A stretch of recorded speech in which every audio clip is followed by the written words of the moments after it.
ایک دفعہ کا واقعہ ہے کہ سرکار غوث اعظم رحمتullah علیہ اپنی خانقاہ میں بیٹھے ہوئے تھے، تبھی دوڑتا ہوا آپ کا ایک مرید آپ کے پاس آیا اور آنے کے بعد عرض کی کہ سرکار رحمتullah علیہ میں برباد ہو گیا ہوں، میں تباہ ہو گیا ہوں۔ سرکار غوث اعظم رحمتullah علیہ نے فرمایا کہ بتاؤ بات کیا ہے، تمہارے اوپر کون سی مصیبتوں کا پہاڑ ٹوٹ پڑا ہے؟ تو اس مرید نے عرض کیا کہ سرکار میری عزت کا جنازہ نکل گیا ہے، میری آبرو برباد ہو گئی ہے، میں لٹ گیا ہوں۔ سرکار میری اکلوتی بیٹی ہے، بڑی خوبصورت ہے، میں نے اپنی بیٹی کو گھر میں ہی رکھ کر تعلیم دی ہے، میں نے ابھی تک اسے گھر سے باہر کسی کام کے لیے نہیں بھیجا ہے، میں نے اپنی بیٹی کا نام فاطمہ رکھا ہے۔ سرکار میری بیٹی میری اجازت کے بغیر کبھی گھر سے باہر بھی نہیں جاتی، لیکن آج جب میری بیٹی چھت پر گئی تو وہ چھت سے واپس نہیں آئی۔ میری چھت پر دیواریں بھی اتنی اونچی ہیں کہ وہ دیوار پھیلان کر بھی نہیں جا سکتی،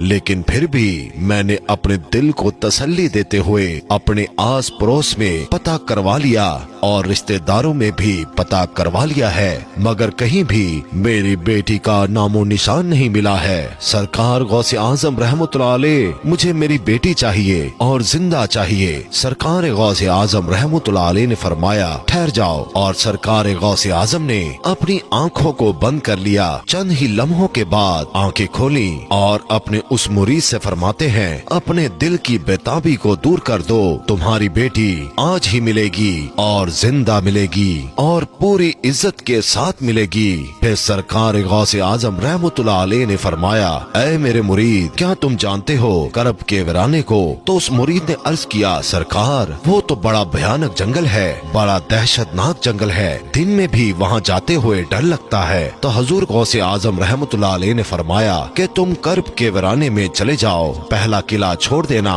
دوسرا قلعہ بھی چھوڑ دینا اور تیسرے قلعے کی چوٹی پر جا کر بیٹھ جاؤ، وہاں جا کر میرا نام لینا اور پڑھ کر اپنی انگلی پر دم کر لینا اور اپنے چاروں طرف ایک لکیر کھینچ لینا، پھر وہاں سے جناتوں کی فوجیں گزرنا شروع ہوں گی، وہ جنات دھاڑتے ہوئے بھیانک آواز نکالتے ہوئے تمہارے اوپر حملہ کرنے کی کوشش کریں گے، لیکن کوئی بھی جن میرے نام کی کھینچی ہوئی لکیر کو پار نہیں کرے گا۔ جب وہ تمام جنات کی فوج چلی جائے گی تو آخر میں شہنشاہ جنات کی سواری آئے گی، اور وہ شہنشاہ جنات اتنا طاقتور ہے کہ وہ بڑے بڑے پہاڑوں اور درختوں کو اکھاڑ سکتا ہے، وہ سب کام تو کر سکتا ہے لیکن میرے نام کی کھینچی ہوئی لکیر کو وہ بھی پار نہیں کر سکتا۔ پھر وہ شہنشاہ جنات آپ سے پوچھے گا، پھر آپ اس کو اپنی پوری داستان بتا دینا کہ میں حضور غوث اعظم رحمتullah علیہ کا مرید ہوں، انہی کا بھیجا ہوا ہوں، مجھے میری بیٹی آج ہی چاہیے اور زندہ چاہیے اور پوری عزت کے ساتھ چاہیے۔ اگر میری بیٹی کو کچھ ہوا تو میرے پیر کے قہر سے پوری قوم جنات کو کوئی نہیں بچا سکے گا۔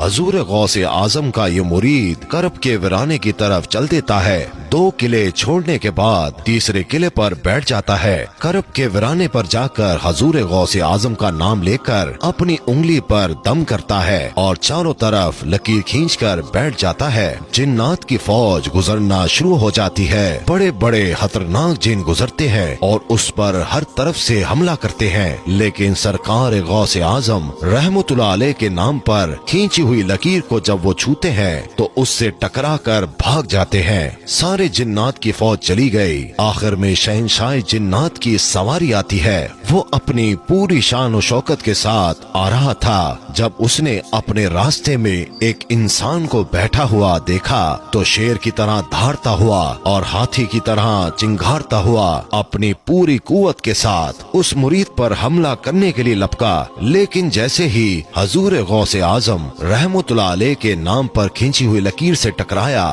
وہیں پر گھٹنے ٹیک کر بیٹھ گیا اور اس سے پوچھتا ہے کہ تم کون ہو اور کہاں سے آئے ہو، بات کیا ہے؟ حضور غوث اعظم رحمتullah علیہ کے مرید نے اپنا پورا مقدمہ پیش کیا کہ اے جنات کے بادشاہ، میں حضور غوث اعظم کا مرید ہوں، میری لڑکی چھت پر گئی تھی اور وہاں سے میری بیٹی غائب ہو گئی، کوئی جن اس کو اٹھا کر لے گیا ہے، مجھے میری لڑکی آج ہی چاہیے اور زندہ چاہیے اور عزت کے ساتھ چاہیے۔